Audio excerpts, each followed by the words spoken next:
Okay, I believe it's recording. So, this video is for me to just kind of get out some of my thoughts on the first two episodes of The Legend of Korra, which is the follow-up series for Avatar: The Last Airbender, made by the same guys, as far as I know. And I'll start off by just by saying I love the original series. I really do. It's one of my favorite animated shows of all time. So coming from that, as someone who is a huge fan of the original series, just overall impression, I really like these two episodes. I really like them. I like the direction this series is going in, and I think it has a lot of potential. In terms of specific stuff, the first thing that really jumped out at me, and that has really struck me about these episodes, is the animation is gorgeous, better than I think anything in the original series.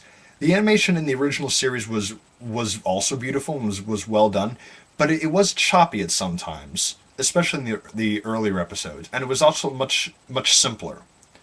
But here, there's a lot of detail, a lot of subtlety in the scenery and in the city where they're in, where it takes place in Republic City. So really good animation. You can tell they have more money. They probably have a much higher budget for the show. So that's really good. I really like the soundtrack. I like how it's the same, similar sounds, similar instrumentations as the music from the first series, but it's not the music from the first series. So that kind of, it adds to this feel of, okay, it's the same universe, but it's a different world, it's a different story, which is good. And this series doesn't look like it's trying to be the original series, which it shouldn't be. It should be its own thing. So the animation and the music, just on the technical side, really good. Better than anything I've seen them do yet. The opening animation is phenomenal. So those things I really like, and basically, of course, I'm gonna assume that people watching this have either seen the episodes or don't care about spoilers. Korra is, of course, the new Avatar, and goes to Republic City to study airbending with Aang's son Tenzin. And what I really like about Republic City, and where I think the show is going, I think it's going here, just based on what I've seen so far, it looks like they're going to go at this series from the perspective of, the world is much more modern. So it looks like it's going to go at the question of, in a more modern, a more advanced, and a more peaceful world, what is the role of the Avatar?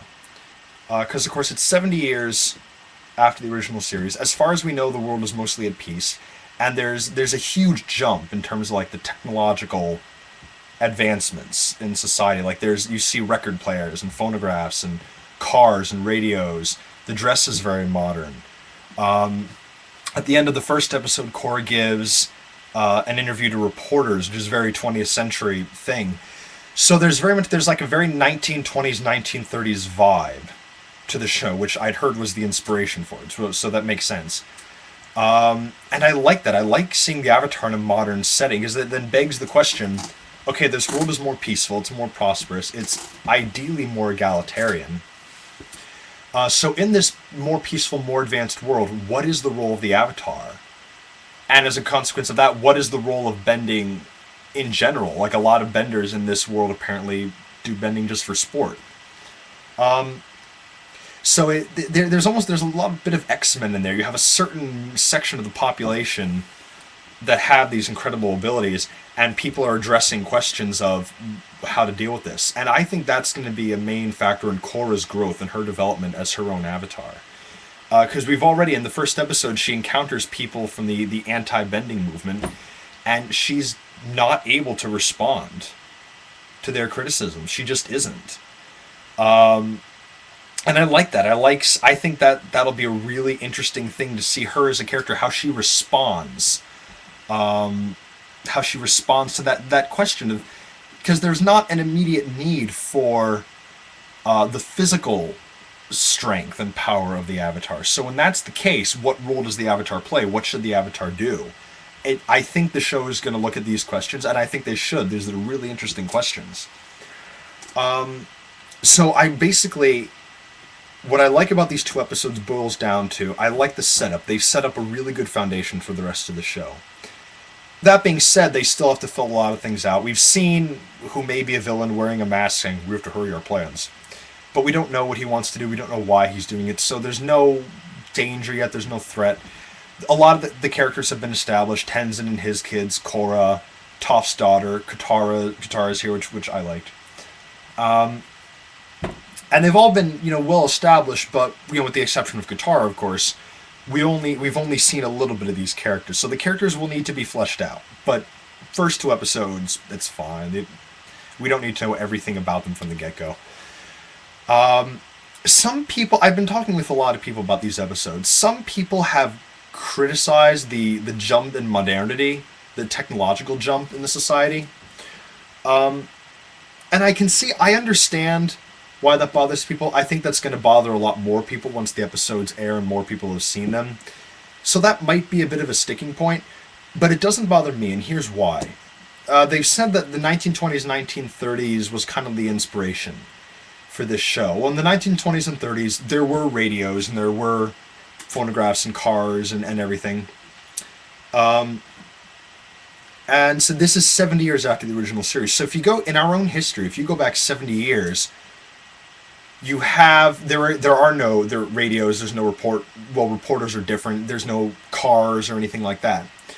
But you do have industrialization. You do have factories. You do have machines. And the original series has that. The Fire Nation has factories and metal machines. So for me, it's actually perfectly logical that in 70 years since the end of this war, when things were more peaceful, the Fire Nation would say, Prince Zuko or Fire Lord Zuko would say, okay, we have this technology, we're going to share it now. And as a result, you'd have a lot of advancement. So that might be a sticking point for a lot of people. It's not for me, though, and I don't think it should be. I think it fits well within the overarching story of this world that these people created. So there's that. The one other thing I want to talk about is the character of Korra. And a couple of people have also said this to me, that they don't like Korra as a character yet. And I can see why. She is quirky, but she's very headstrong. She's very determined. She's very passionate. She's very instinctive. She's very much like an angry firebender type. And she's the antithesis of Aang and the airbenders. Almost to a fault, really. The first two episodes have really consisted of her doing something blatantly outrageous. She's young. She's older than Aang, but she's still a very young woman. She's probably still a teenager. Brimming with confidence. Like she's, as opposed to Aang, like she is really gung ho about being the Avatar. Almost to a fault. These things really come across more as faults, or what could be faults. So, the first two episodes mostly consist of her doing something outrageous and off the cuff and getting away with it. She's told to not go to Republic City to study with Tenzin. She goes anyway, and Tenzin's like, okay. Second episode, Tenzin tells her, like, don't get involved with professional benders. It's not dignified. She does anyway. He's like, by the end of the episode, he's like, okay.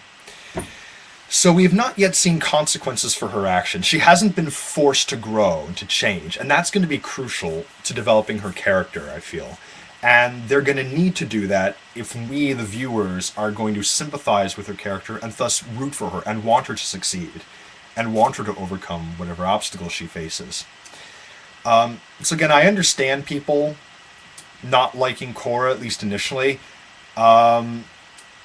I think that'll change. I think we'll see, once we see more of her and learn more about her, we'll be able to sympathize with her more. I think that's everything I wanted to talk about. Basically, I like the animation, I like the music, I like the modern setting, and I think, Korra is obviously very flawed. But so is Aang, and so was Sokka, and so was Katara. They were all... That's what makes characters more compelling. When they're flawed, but not flawed to an outrageous extent, we identify with them. We see ourselves in them, and that's what pulls us in. That's why people watch TV shows. So I think this is a good foundation, basically. I think this is a really good starting point. Before seeing these episodes, I was cautiously optimistic. And now, I'm excited. I'm hooked, and I can't wait to see what they do with it. So, here's hoping.